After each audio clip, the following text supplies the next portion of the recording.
జమ్మూ కాశ్మీర్లో అంతర్జాతీయ సరిహద్దు వెంబడి ఉన్న కీలక సైనిక స్థావరాలపై పాకిస్తాన్ డ్రోన్లు క్షిపణులతో దాడి చేసేందుకు యత్నించగా భారత భద్రతా దళాలు సమర్థవంతంగా తిప్పికొట్టాయని భారత రక్షణ శాఖ ప్రకటించింది. ఈ ఘటనలో ఎలాంటి ప్రాణ నష్టం కానీ ఆస్తి నష్టం కానీ సంభవించలేదని స్పష్టం చేసింది.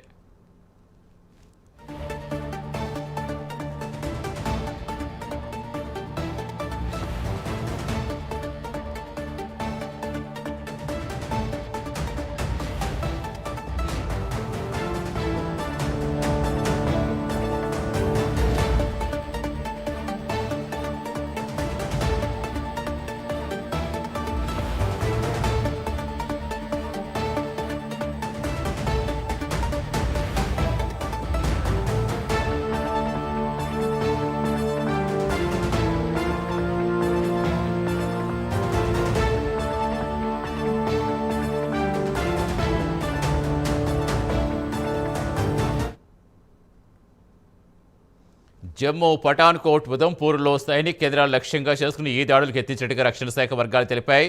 శత్రువుల నుంచి ముప్పు పసగట్టిన వెంటనే భారత సైన్యం నిర్దేశిత కార్యాచరణ నిబంధనలకు అనుగుణంగా ప్రతిస్పందించిందని, కైనటిక్, నాన్ కైనటిక్ సామర్థ్యాలు ఉపయోగించి ఈ ముప్పును తక్షణమే నిర్వీర్యం చేసినట్టుగా అధికారులు వివరించారు.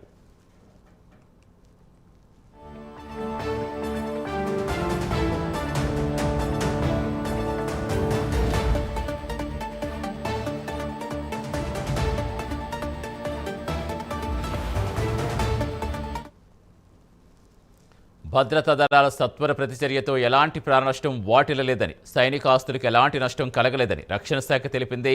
దేశ సార్వభౌమత్వాన్ని కాపాడుకునేందుకు, ప్రజల భద్రత నిర్ధారించేందుకు భారత్ ఎల్లప్పుడూ పూర్తి సిద్ధంగా ఉంటుందని చెప్పింది. సరిహద్దుల్లో ఎలాంటి దుందుడుకు చర్యలపైన ఎదుర్కొనేందుకు భారత సైన్యం సర్వసన్నద్ధంగా ఉందని ఈ ఘటన మరోసారి నిరూపించిందని రక్షణ శాఖ వర్గాలు వెల్లడించాయి.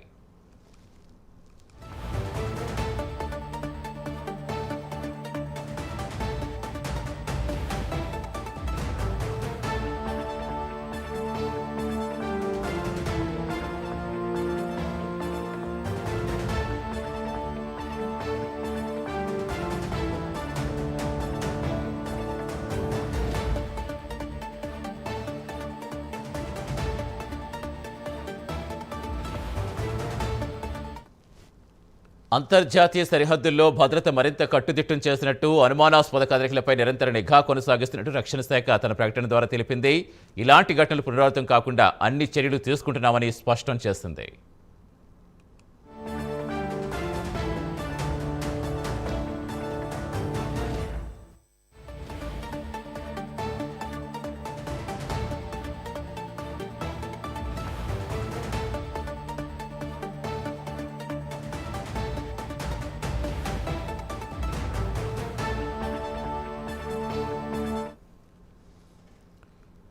పాక్ను చావు దెబ్బ కొట్టింది భారత్. రాత్రి కాలరాత్రి అంటే ఎలా ఉంటుందో రుచి చూపించింది. బాంబుల వర్షం కురిపించింది భారత సైన్యం. పాక్ ప్రయోగించిన అన్ని డ్రోన్లను భారత భూభాగాన్ని కూడా తాకకుండా గాల్లోనే నిర్వీర్యం చేస్తుంది. మనకు ఎలాంటి ప్రాణ ఆస్తి నష్టం జరగలేదని రక్షణ శాఖ తెలిపింది. పాకిస్తాన్లో అనేక చోట్ల బాంబుల మోత మోగిస్తూ పాక్కి అసలు యుద్ధ భయం అంటే ఎలా ఉంటుందో రుచి చూపించింది. పూర్తి సమాచారం ఇచ్చేందుకు మా ఇన్పుట్ ఎడిటర్ రాజేంద్ర. నిన్న రాత్రి ఏదైతే పాక్ మన దేశంపై కబ్లింపులో పాల్పడి దాడులు చేసింది, దానికి ప్రతిగా భారత రక్షణ దళాలు కూడా ధీటుగా స్పందించాయి. జమ్మూపై ప్రధానంగా పాకిస్తాన్ డ్రోన్లు క్షిపణ దాడికి ప్రయత్నించింది. అయితే ముందే పసిగట్టినటువంటి భారత భద్రతా దళాలు తక్షణమే ఏదైతే వారి కుటిలయత్నాలు గుర్తించి వారి దాడిలో నిర్వీర్యం చేసింది. ప్రధానంగా దీంట్లో ఎలాంటి ప్రాణ నష్టం లేదు, జరగలేదని, ఆస్తి నష్టం కూడా జరగలేదు ఇప్పటికే రక్షణ శాఖ ప్రకటించింది. కాశ్మీర్ సరిహద్దులో ఉన్నటువంటి కీలక సైనిక స్థావరాలపై టార్గెట్ గా పాకిస్తాన్ డ్రోన్లు క్షిపణులు దాడి చేసే ప్రయత్నం చేసినట్టు కూడా మనకు స్పష్టంగా తెలుస్తుంది. దీంట్లో ప్రధానంగా పాకిస్తాన్ సంబంధించిన కీలక ఫ్లైట్ చేసే మన గగనతలంపై వచ్చిన వెంటనే వాటిని గాలిలోనే స్ప్రెడ్ చేసిన ఘటనలు కూడా రాత్రి మనం చూసిన నేపథ్యంలో మన రక్షక దళాలు ఎంత అప్రమత్తంగా ఉన్నాయో స్పష్టంగా అర్థమవుతున్నది. అయితే జమ్మూ, పఠాన్కోట్, ఉదంపూర్లపై సైనిక కేంద్ర లక్ష్యంగా దాడులు చేసినట్టు భారత రక్షణ శాఖ చెప్పింది. శత్రువుల ముప్పు పసిగట్టిన వెంటనే మనం నిర్దేశించిన టార్గెట్లను పూర్తి చేసి రెండు సామర్థ్యాలు కైనెటిక్, నాన్ కైనెటిక్, ఈ రెండు సామర్థ్యాలు గుర్తించి వాటిని ఉపయోగించిన ముప్పును తక్షణం నిర్వహించేసినట్లు కూడా మన అధికారులు వెల్లడించారు. దీంతో పాటు అంతర్జాతీయ సరిహద్దులు కూడా భద్రత మరింత కట్టుదిట్టం చేసి అనుమానాస్పద కదలికలు ఉండే వాటి మీద నిరంతర నిఘా ఏర్పాటు చేసినట్టు కూడా రక్షణ శాఖ అధికారులు ఇప్పటికే ప్రకటించారు. మరోవైపు పాకిస్తాన్ లో టార్గెట్ ప్రాంతాల్లో భారత్ కూడా నిన్న మెరుపుదారులు చేసింది. అసలు యుద్ధం అంటే ఏందో వాళ్ళు రుచి చూపించే విధంగా మన దేశ సైన్యం వారికి చర్యలతో చూపించింది.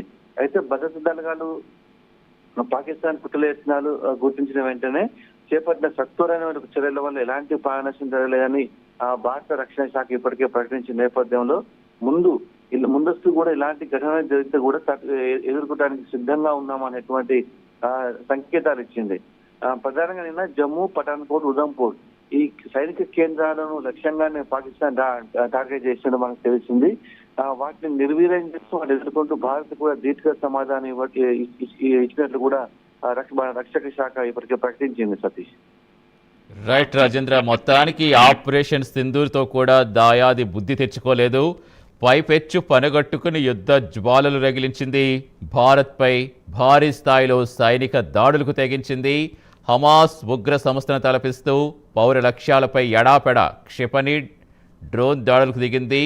రాజస్థాన్ నుంచి కశ్మీర్ దాకా సరిహద్దుల వెంబడి దాడులకు పాక్ చేసిన యత్నాలన్నీ భారత్ పూర్తి స్థాయిలో తిప్పికొట్టింది. భారత్ ప్రతి దాడులతో పాకిస్తాన్కు ముచ్చెమటలు పట్టాయి. ఇస్లామాబాద్, కరాచీ, లాహోర్, పెషావర్, రావల్పిండిలపై 24 గంటల వ్యవధిలో 2 సార్లు విరుచుకుపడి కీలక ఎయిర్ డిఫెన్స్ వ్యవస్థలు మొత్తం అన్నీ తునాతునకలు చేస్తుంది. దాడుల దాటికి ప్రధాని షహబాజ్ షరీఫ్ వెళ్లి బంకర్లో తలదాచుకున్నారు. కరాచీ నౌకాశ్రయంపై మన నేవీ బాంబుల వర్షం కురిపించింది. ఐఎన్ఎస్ విక్రాంత్తో అక్కడ మంటలు చెలరేగేలా చేస్తుంది. ఇరు దేశాలు పూర్తిగా కూడా యుద్ధం దిశగానే సాగుతున్నాయని చెప్పాలి. మొత్తానికి అవమాన భారత్ విచక్షణ కోల్పోయిన దాయాది తన ఉనికి చాటుకునే ప్రయత్నం చేస్తుంది. బుద్ధి తెచ్చుకోవాల్సింది పోయి పూర్తి స్థాయిలో బరి తెగించింది. ఆపరేషన్ సింధూర్కు ప్రతీకారం చేయబోయి మరోసారి పరువు పోగొట్టుకుందని చెప్పాలి. భారత్ను సైనికంగా రెచ్చగొట్టే దుస్సాహసానికి పూనుకుని అబాసు పాలైంది. బుధవారం నిన్న అర్ధరాత్రి నుంచి భారత్పై ఎడాపెడా వైమానిక దాడులకు దిగి మరోసారి భారత సైన్యం చేతిలో చావు దెబ్బతింది. క్షిపణులు, డ్రోన్ దాడులతో సరిహద్దు రాష్ట్రాల్లో పౌర సైనిక లక్ష్యాలు ధ్వంసం చేసేందుకు విఫలయత్నం చేసింది. వాటన్నింటినీ మన సైన్యం పూర్తిగా తిప్పికొట్టడమే కాదు, మొత్తం పాక్ యుద్ధ విమానాలను 5 కూల్చేసి 2 పాక్ పైలట్లను బందీగా పట్టుకుంది.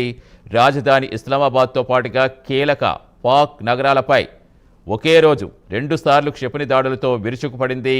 అక్కడి ఎయిర్ డిఫెన్స్ వ్యవస్థలు తదితరాలని నేలమట్టం చేసింది. దాయాదికి వరుసగా 2వ పరాభవం రుచి చూపి మర్చిపోలేని గుణపాఠం చెప్పింది. మరోవైపు నౌకాదళం కూడా రంగంలోకి దిగింది. పాక్కు చాలా కీలకమైనటువంటి కరాచీ నౌకాశ్రయంపై ఐఎన్ఎస్ విక్రాంత్ యుద్ధ నౌక బాంబుల వర్షం కురిపించి 10కి పైగా నౌకలు ధ్వంసం చేసింది. 1971 పాక్ యుద్ధం తర్వాత కరాచీ నౌకాశ్రయంపై దాడి ఇదే తొలిసారి. అంతేకాదు ఏకంగా 20కి పైగా భారత యుద్ధ నౌకలు పాక్ వైపు వెళ్ళాయని కూడా తెలుస్తోంది. ఎల్లలు దాటిన ఉద్రిక్తతల మధ్య పూర్తి స్థాయిగా యుద్ధం దిశగానే సాగుతోంది. కాల్పుల మోతతో సరిహద్దులన్నీ దద్దరిల్లిపోతున్నాయని చెప్పాలి. పౌర లక్ష్యాలపై పాక్ సైన్యం విచక్షణారహితంగా కాల్పులకు తెగబడుతుంది. అయితే మన సైన్యం చాలా ధీటుగా బదిలిస్తుంది. ఇరు దేశాల్లోనూ సరిహద్దు రాష్ట్రాలు ఎయిర్ సైరన్లు, బాంబుల మోతతో దద్దరిల్లిపోతున్నాయని చెప్పాలి. ఇప్పటికే పలు విమానాశ్రయాలు మూసేశారు. ఎమర్జెన్సీ తరహా పరిస్థితులు కనిపిస్తున్నాయి. అత్యంత అప్రమత్తంగా ఉండాల్సిందిగా భద్రతా బలగాలను కేంద్రం ఆదేశించింది. అటు సైనికులకు సెలవులు కూడా రద్దు చేశారు. మొత్తానికి భారత్కు, పాక్కు మన సైనికుల ధైర్యం, దమ్ము, తెగువ ఏంటో చూపించింది భారత సైన్యం.